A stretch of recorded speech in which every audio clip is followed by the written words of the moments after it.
بچوں، آج ہماری کہانی کا موضوع ہے ضدی شہزادہ۔ مجھے کہانیاں چننے میں بہت مزہ آتا ہے، چلو کہلے کہانیاں۔ ایک دفعہ کا ذکر ہے، کسی ملک پر ایک بادشاہ حکومت کرتا تھا۔ وہ بہت ہی رحم دل اور نیک تھا۔ اس بادشاہ کا ایک بیٹا تھا جس کا نام خالد تھا۔ شہزادہ خالد بہت ہی ضدی، بد مزاج اور چڑچڑا تھا۔ بالکل رومیو کی طرح نا۔ تنقید کرنے کی کوئی اجازت نہیں ملے گی۔ میں اب اس کا جواب ضرور دوں گا۔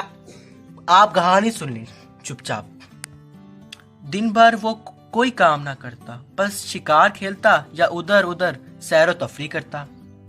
سیم رومیو کے بھی یہی کام ہے، بس یہ ہے کہ رومیو شہزادہ نہیں ہے۔ بچے آپ ڈسٹرب کر رہے ہیں اور رولز کو توڑ رہے ہیں۔ ایک مرتبہ شہزادہ اپنے دوستوں کے ساتھ جنگل میں شکار کھیلنے گیا۔ شکار کھیلتے ہوئے شہزادہ اور اس کے ساتھی ایک گھنے جنگل میں گھس گئے اور ان کو یہ معلوم نہ تھا کہ وہ کہاں جا رہے تھے۔ اپنی دھن میں مست وہ گھوڑے دوڑائے چلے جا رہے تھے۔ چلتے چلتے وہ بہت تھک گئے اور پیاس لگنے لگی تو پانی کی تلاش میں ایک جھونپڑی پر پہنچے۔ اس جھونپڑی میں ایک بزرگ رہتے تھے۔ شہزادے نے ان سے پانی مانگا اور پانی پینے کے بعد وہ اسی جھونپڑی میں تھوڑی دیر آرام کے لیے بیٹھ گیا۔ کچھ دیر بعد جب وہ چلنے کے لیے تیار ہوا تو بزرگ نے کہا، اب جنگل میں اور آگے مت جانا، خطرہ ہے۔ وہ جنگل میں جاتے یا نہیں جاتے؟ ٹھیک ہے، میں آپ کو سناتا ہوں۔ شہزادہ خالد نے ہنستے ہوئے جواب دیا، بابا شہزادے خطروں سے نہیں ڈرتے۔ یہ کہہ کر وہ جنگل کی طرف چل دیا۔ اس کے ساتھیوں نے بھی اسے منع کیا کہ آگے مت جاؤ، لیکن شہزادے نے کسی بھی کا بھی کہنا نہ مانا اور اکیلا ہی جنگل کی طرف نکل گیا۔ خالد کتنا زیادہ ضدی ہے نا؟ ہاں گیا، کیا ہوا؟ شہزادہ ابھی تھوڑی ہی دور گیا تھا کہ اس نے ایک عالی شان قلعہ نما محل دیکھا۔ محل کے دروازے پر بہت سے سپاہی کھڑے پہرا دے رہے تھے۔ شہزادہ جنگل میں اتنا شاندار محل دیکھ کر حیران ہوا۔ اس نے پہرے داروں سے محل دیکھنے اور سیر کرنے کی اجازت چاہی۔ پہرے داروں نے کہا، تم اس محل کی سیر تو کر سکتے ہو، مگر اس کی کسی چیز کو ہاتھ نہیں لگانا، یہ جادو کا محل ہے۔ شہزادے نے کہا، میں اس محل کی صرف سیر کرنا چاہتا ہوں اور وعدہ کرتا ہوں کہ محل کے کسی بھی چیز کو ہاتھ نہیں لگاؤں گا۔ پہرے داروں نے اس محل میں داخلے کی اجازت دے دی۔ آگے کیا ہوا؟ شہزادہ محل میں داخل ہوا اور ادھر ادھر گھومتا پھرتا ایک کمرے میں پہنچا۔ کمرے میں ایک میز پر شیشے کے برتن میں ایک چھوٹی سی سنہری مچھلی نظر آئی۔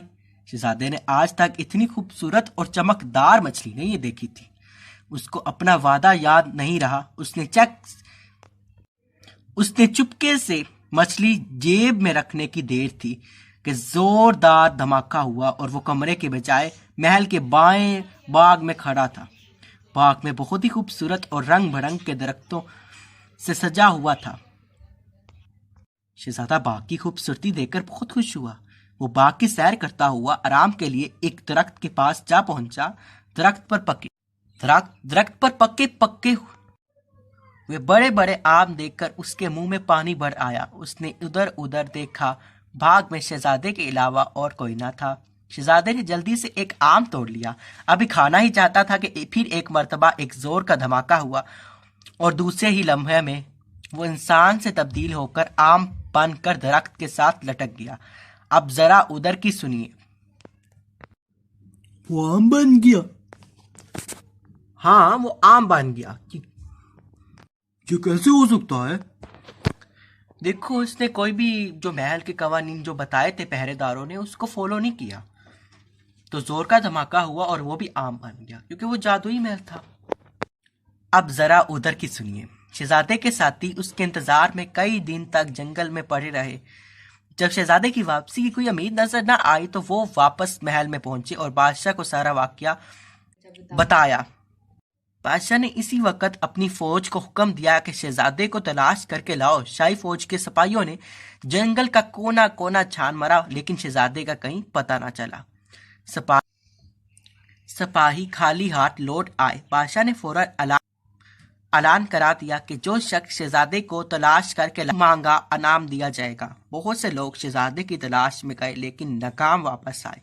بادشاہ بھی شہزادے کی واپسی سے مایوس ہو گیا۔ مطلب انہوں نے اتنا چھان مارا کہ ملا ہی نہ۔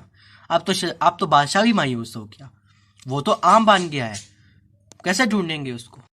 اب تو مجھ کو بھی سسپینس لگ رہا ہے۔ تو بیٹا آگے کی کہانی سنیں۔ اسی ملک پہ ایک غریب بیوہ عورت رہتی تھی۔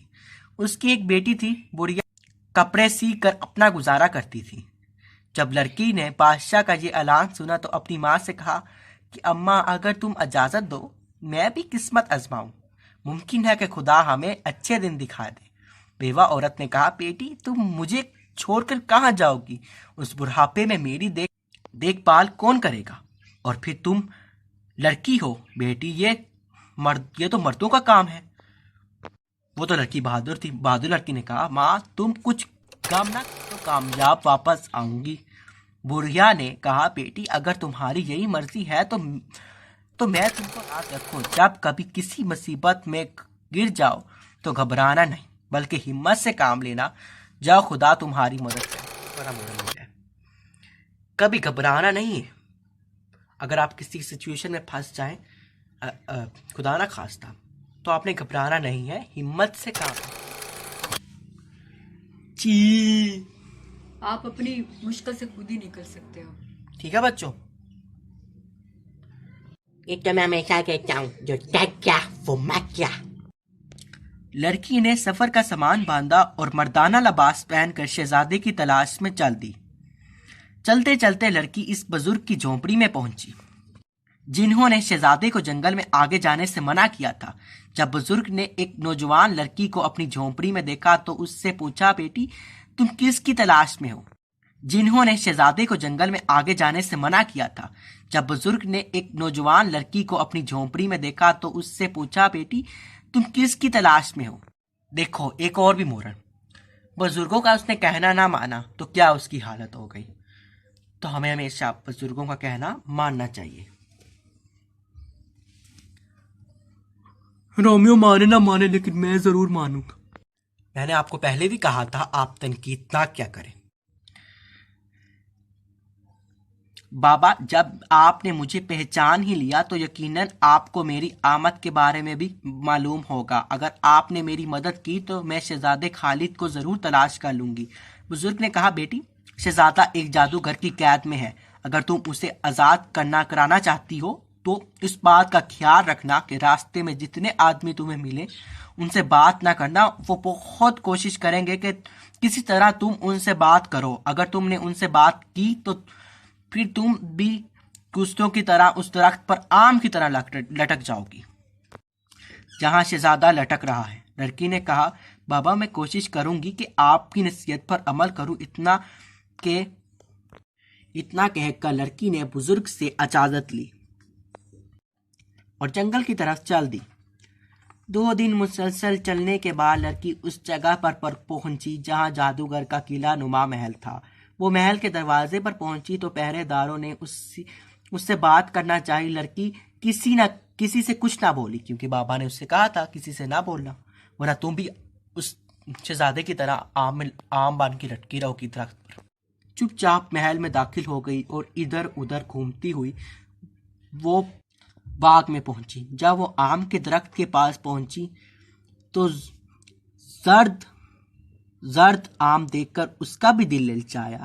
وہ آم توڑنا ہی چاہتی تھی کہ دفتن اسے بزرگ کی نصیحت یاد آ گئی۔ اس نے آم کھانے کا خیال چھوڑ دیا اور سستانے کے لیے درخت کھانے کا خیال چھوڑ دیا۔ تھک گئی تھی تو وہ درخت کے نیچے لیٹ گئی۔ اچانک لڑکی کو کسی پرندے کی آواز سنائی دی جو اس کا نام لیے کر پکار رہا تھا۔ لڑکی نے پریشان نظروں سے چاروں طرف دیکھا تو اسے درخت پر ایک خوبصورت پرندہ نظر آیا۔ پرندے نے کہا اے نیک دل لڑکی، اس باغ کے درمیان جو حوض ہے اس کا پانی آم کے درخت پر ڈال دے۔ جتنے درخت پر آم لگے ہوئے ہیں وہ سب اصل صورت میں آ جائیں گے۔ لڑکی نے حوض سے پانی لے کر تمام آموں پر چھڑک دیا۔ تمام آم ٹوٹ کر زمین پر گر پڑے اور آدمی بن گئے۔ سب نے لڑکی کا شکریہ ادا کیا اور اپنے اپنے ملک کی طرف چل دیے۔ شہزادہ خالد نے کہا اے نیک انسان، تم نے میری جان بچائی، اس کا احسان کبھی نہیں بھولوں گا۔ لڑکی نے کہا شہزادے یہ سب کچھ تمہاری ضد کا نتیجہ ہے، اگر تم بزرگ کے کہنے پر عمل کرتے اور جنگل میں آگے جانے سے رک جاتے تو تم پر یہ مصیبت ہرگز نہ آتی۔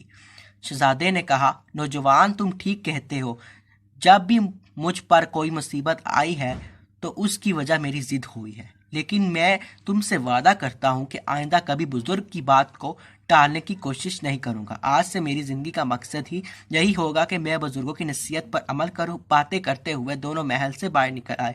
چند دنوں کے بعد دونوں بادشاہ کے دربار میں حاضر ہو گئے۔ بادشاہ شہزادے کو دیکھ کر بہت خوش ہوا اور لڑکی کا شکریہ ادا کرتے ہوئے کہا نوجوان تم کون ہو؟ لڑکی نے کہا حضور میں آپ ہی کے ملک میں اپنی بوڑھی بیوہ ماں کے ساتھ رہتی ہوں۔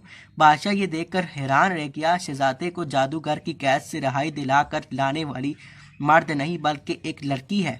بادشاہ نے خوش ہو کر کہا کہ لڑکی ہم تیری بہادری اور جرت کو دیکھ کر متاثر ہوئے، ہم نے تمہیں منہ مانگا انعام دینے کا اعلان کیا تھا، لیکن آج میں اپنی پوری سلطنت تمہارے حوالے کرتا ہوں۔ لڑکی نے کہا حضور آپ کا تخت و تاج آپ کو مبارک ہو، میں نے تو اپنا فرض ادا کیا ہے۔ بادشاہ اس کے جواب سے اور بھی خوش ہوا اور آخر بادشاہ اس کی بیوہ ماں کے پاس گیا اور شہزادے کے لیے اس کا رشتہ مانگا۔ بڑھیا کو بھلا اعتراض ہو سکتا تھا، آج خدا نے اس کی سن لی تھی۔ اگلے ہی ہفتے بڑی دھوم دھام سے دونوں کی شادی ہو گئی اور سب ہنسی خوشی رہنے لگے، اور شہزادے نے اپنی ضد چھوڑ دی۔ اسے اپنی ضد سے کچھ حاصل نہ ہوا، وہ ایک درخت میں آم کی طرح لٹک گیا۔ بیٹا یہ تو ایک سٹوری ہے، ضرور آپ نے اس سے کچھ نہ کچھ لرن کیا ہوگا۔